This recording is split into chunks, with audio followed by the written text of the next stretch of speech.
25% of married men and 15% of married women admit to having at least one lifetime experience of extramarital sexual intercourse. Dating women are more likely than married women to report having a secondary sex partner. People are more likely to support a cheating partner's infidelity if the motive behind it was being in a toxic relationship. Betrayal of sexual exclusivity in marriage is a more serious transgression than dating infidelity to most people. Guilt is the most common reaction felt by men and women who have been unfaithful to their partners. A 2002 study found out that the most common end result of cheating is the termination of the relationship.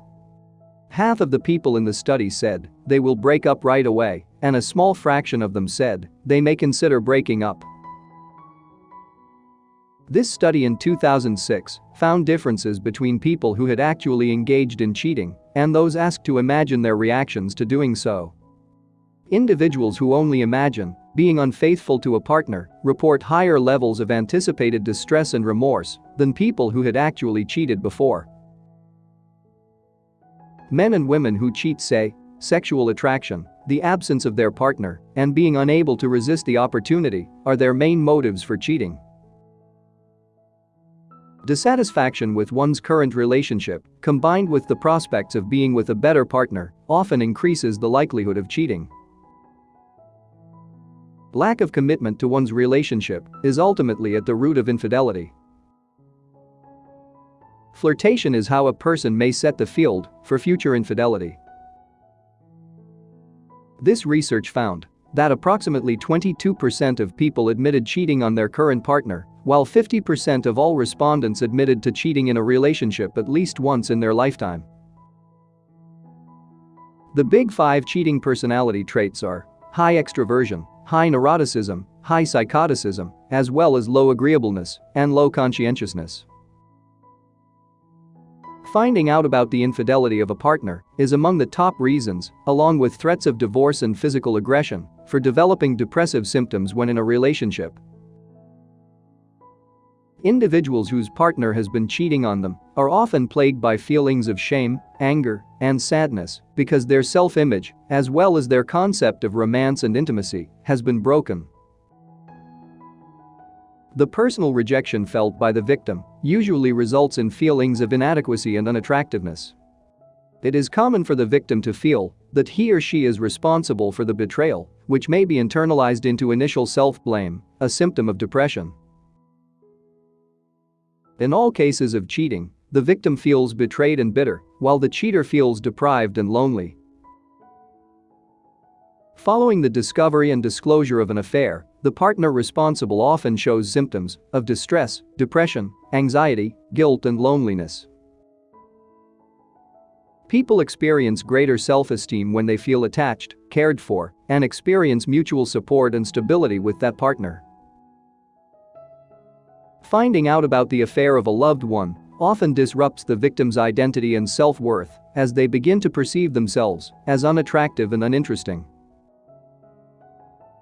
A sense of personal rejection and humiliation usually ensue following the deception and betrayal associated with an affair. The victim will often find themselves questioning, what's wrong with me, why am I such a fool, or even why was I so blind? The rate of breakup as a result of cheating for both men and women is the same as the rate of acceptance of a cheating partner. Cheating has a particularly strong influence on breaking up among couples who are in relationships in which fidelity is expected. Infidelity shows a seasonal pattern, with a peak in the summer months, a period associated with travel that likely facilitates sex with a stranger in a geographically different location, thereby decreasing the chances of detection. Persons cohabiting and dating relationships report higher rates of infidelity than married persons. Lower rates of condom use by cheaters lead to a direct risk of exposure to sexually transmitted diseases. The reason: a majority of women who have HIV are infected by their cheating husbands. Men were more likely to be labeled as cheats, but a 2006 study showed that there are many women cheating as there are men because these men don't cheat alone. Those with a more avoidant attachment orientation have been found to engage in more hooking up behavior and to give greater attention to romantic alternatives. Women and men are equally likely to hook up, but the frequency of these hookups tend to be greater for men than for women. Paying attention to one's partner's commitment can be an effective diagnostic tool in predicting how faithful that partner is or will be.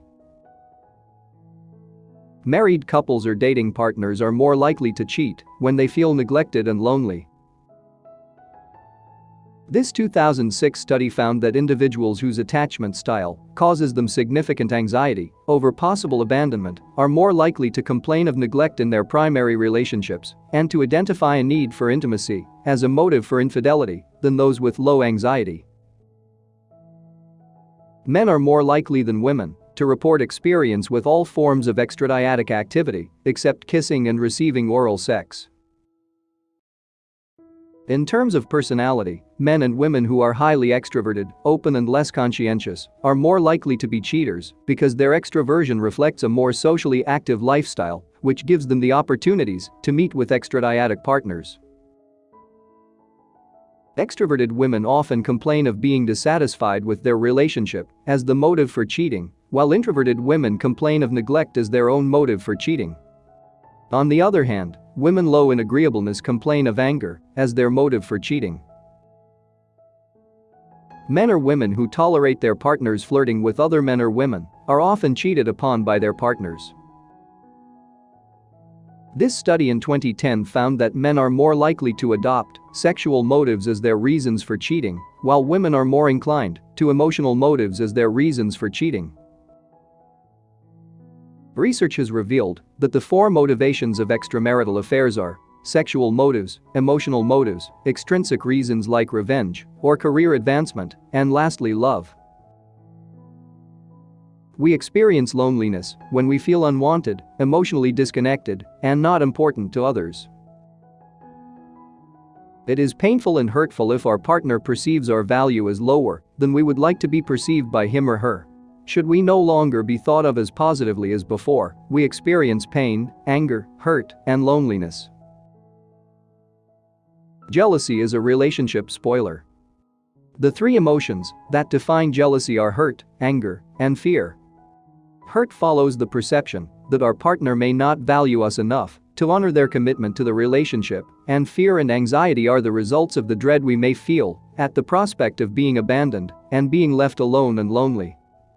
Consequent anger may even turn to violence, which may in some cases result in abuse or worse. Sexual and emotional infidelity and lying are common examples of betrayal in a love relationship. When we are betrayed, we end up feeling that we and our relationship are less important to our partner than we would like to believe. Betrayal, infidelity, and divorce are amongst the top 3 reasons for attending marital therapy. Thanks for watching to the end. Please like and subscribe for more.